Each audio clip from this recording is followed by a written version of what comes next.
ایک صاحب سے ملاقات ہوئی، کہنے لگے حضرت یہ بتائیے یہ دیوبندی اور بریلوی کا کیا میٹر ہے؟ بھائی وہ لوگ نیاز فاتح نہیں کراتے ہیں، آپ لوگ نیاز فاتح کراتے ہیں، چادر چڑھاتے ہیں، مزاروں پہ جاتے ہیں۔ ہم نے کہا تمہیں مین وجہ ہی نہیں معلوم ہے، یہ چادر چڑھانا، یہ پھول چڑھانا، یہ نیاز فاتح کرانا یہ ہمارا مدعا نہیں ہے، یہ ہمارا اس بات پہ ان سے اختلاف نہیں ہے۔ ہمارا جو مین اختلاف ہے وہ عقیدے کے تعلق سے ہے۔ ہمارے عقائد کچھ ہیں، ان کے عقائد کچھ ہیں، اور انہوں نے اپنی جو کتاب میں غلاظت لکھی ہے تو انہوں نے اپنے طرف سے کچھ نہیں لکھا، ان سے جو انگریز حکومت نے لکھوایا وہ انہوں نے لکھا، کیونکہ انگریزوں کی طرف سے انہیں پیسہ ملتا تھا۔ تو کہنے لگے حضرت ہم تو ان کے پیچھے نماز بھی پڑھ لیتے ہیں۔ ہم نے کہا غلط کرتے ہو تم، دشمن احمد پہ شدت کیجئے، ملحدوں سے کیا مربت کیجئے، غیظ میں جل جائیں بے دینوں کے دل، یا رسول اللہ کی کثرت کیجئے۔ ہم نے کہا جو یا رسول اللہ کہنے سے منع کرے، کہ یہ جائز نہیں ہے، حرام ہے، اس کے پیچھے تم نماز پڑھو گے؟ ہم نے کہا جو نبی کے بارے میں کہے کہ نماز میں اگر نبی کا خیال آ جائے تو نماز نہیں ہوگی، گدھے کا خیال آ جائے تو نماز ہوگی، اس کے پیچھے نماز پڑھو گے؟ ہم نے کہا جو اپنی کتاب میں اتنی غلاظت بھرے ہوئے ہیں، اگر حقیقت تمہیں پتہ چل جائے تو ساتھ میں بیٹھنا پسند نہیں کرو گے، تم ان کے پیچھے نماز پڑھ رہے ہو؟ بولے حضرت ہم ان کے پیچھے نماز بھی پڑھ لیتے ہیں، کھانا بھی کھا لیتے ہیں ان کے ہاں، اور ہم نے رشتے بھی کر دیے۔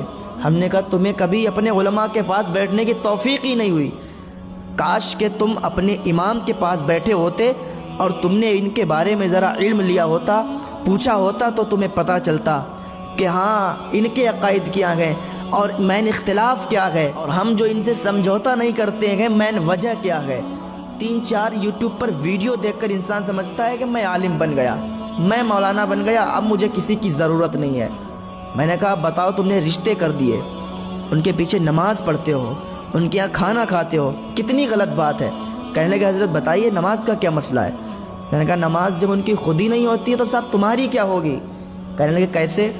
میں نے کہا سنو، ان کا ایک مولوی ہے اسماعیل دہلوی، تو اسماعیل دہلوی صاحب اپنی کتاب میں لکھتے ہیں کہ اگر معاذ اللہ نبی کا خیال نماز میں آ گیا تو نماز نہیں ہوگی، اور اگر تعظیماً آیا تو انسان مشرک ہو جائے گا۔ اب ہم نے ان سے پوچھا ذرا یہ بتائیے کیا کون سا ایسا دیوبندی ہے جو نماز میں التحیات نہیں پڑھتا ہے؟ بولے ایسا تو کوئی نہیں ہے، دیوبندی کیا، سنی بریلوی کیا، کوئی بھی ایسا نہیں ہے جو نماز میں التحیات نہ پڑھے۔ میں نے کہا سنو، جو بھی دیوبندی حضرات ہیں وہ التحیات نماز میں پڑھتے ہیں، اور ادھر اپنے امام کو بھی مانتے ہیں، اپنے اکابر علماء کو بھی مانتے ہیں، تو جب ان کو مانتے ہیں، ان کو اپنا سرگنا سمجھتے ہیں، تو انہی کی باتوں پر عمل بھی وہ کرتے ہیں۔ تو سنو، اگر کسی بھی دیوبندی امام کے پیچھے تم نماز پڑھنے گئے اور اس نے نماز پڑھائی تو التحیات اس نے پڑھی یا نہیں پڑھی؟ بولے پڑھی۔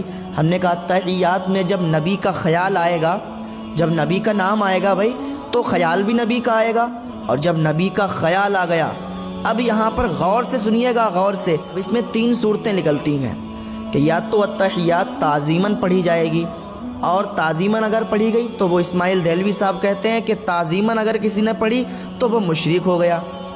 اب میں کہتا ہوں 3 صورتیں نکالو، یا تو تعظیماً پڑھیں گے، یا تو تحقیراً پڑھیں گے، یا تو جڑ سے ہی نہیں پڑھیں گے۔ اگر تعظیماً پڑھی تو ہوئے مشرک، اگر تحقیراً پڑھی تو ہوئے کافر، اور اگر جڑ سے ہی نہیں پڑھی تو نماز ہی نہیں ہوئی۔ سب نماز کے لیے التحیات پڑھنا واجب ہے، اور اگر واجب ہی ترک ہو گیا تو نماز کہاں کی؟ تو جب خود ہی نماز مولوی صاحب کی نہیں ہوئی تو تمہاری نماز کیسے ہو جائے گی؟ ہمارا فاتحہ درود پر اختلاف نہیں ہے، ارے نہ جانے ہمارے اڑوس پڑوس میں کتنے دیوبندی ایسے ہیں کہ وہ لوگ فاتحہ بھی کرواتے ہیں۔ ہاں، لوگوں کو معلوم چلتا ہے کہ یہ تو فاتحہ کروا رہا ہے، یہ تو سنی ہے، اب وہ لوگ ان کے رشتے بھی کر دیتے ہیں، کھانا بھی ان کے ساتھ۔ آج مجھے بہت خوشی محسوس ہو رہی ہے کہ آج درگاہ اعلیٰ حضرت پر ایک میٹنگ ہوئی، جس میٹنگ میں حضور صاحب سجادہ حضرت علامہ مولانا مفتی احسن میاں صاحب قبلہ نے مجھے ایک منصب سے نوازا، ایک ذمہ داری دی جو کہ ضلع لکھیم پور کھیری ہے، تو اس ضلع کا مجھے صدر منتخب کیا، TTS کا، تحریک تحفظ سنیت کا، اور حضرت کا میں تہہ دل سے شکریہ ادا کرتا ہوں، حضرت کا شکر گزار ہوں کہ حضرت نے مجھے اس قابل سمجھا اور یہ منصب سے نواز دیا۔ انشاءاللہ میں حضرت کی اس امید پر کھرا اتروں گا اور بہتر طریقے سے کام کروں گا، اور میں اور تمامی حضرات سے یہ کہنا چاہتا ہوں کہ آپ ہمارے شانہ بشانہ کھڑے ہوں، ہمارا ساتھ دیں تاکہ ہم بہتر سے بہتر دین کی خدمت کر سکیں۔ اور جب یہ منصب مجھے مل گیا، حضرت نے جب یہ ذمہ داری مجھے دے دی، تو میں تو کہتا ہوں یہ ناز یہ انداز ہمارے نہیں ہوتے، جھولی میں اگر ٹکڑے تمہارے نہیں ہوتے، اور ملتی نہ اگر بھیک حضور آپ کے در سے، اس ٹھاٹھ سے منگتوں کے گزارے نہیں ہوتے، اور بے دام ہی بک جائے یہ بازار نبی میں، اس شان کے سودے میں خسارے نہیں ہوتے۔ اس پر انشاءاللہ بہتر کام کرنا ہے اور حضرت کی امیدوں پر کھرا اترنا ہے۔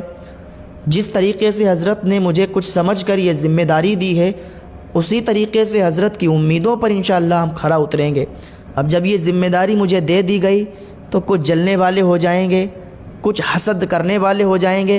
ہمیں کسی کو دیکھنا نہیں ہے کہ کون ہم سے حسد کر رہا ہے، کون ہم سے جل رہا ہے، ہمیں سب کو ایک ساتھ لے کے چلنا ہے اور کہنا ہے کہ کام رکنے کا نہیں ہے دل ناداں کوئی، عالم غیب سے ہو جائے گا ساماں کوئی۔ اور جب ہم اس پر کام کرتے رہیں گے، ڈٹے رہیں گے انشاءاللہ، اور کام جب ہمارا چلے گا، جب لوگ ہمارے ساتھ جڑیں گے، ہماری اس تحریک تحفظ سنیت میں جب لوگ بڑھ بڑھ کر حصہ لیں گے، تو ہم کہیں گے کہ میں اکیلا ہی چلا تھا جانب منزل، مگر لوگ ساتھ آتے گئے اور کارواں بنتا گیا۔ اللہ تعالیٰ حضور احسن میاں صاحب قبلہ مدظ اللہ النورانی کو عمر دراز فرمائے، اور حضرت کے بہت منصوبے ہیں، اللہ تعالیٰ حضرت کے منصوبوں کو پورا فرمائے۔ اللہ تعالیٰ ہمیں نیک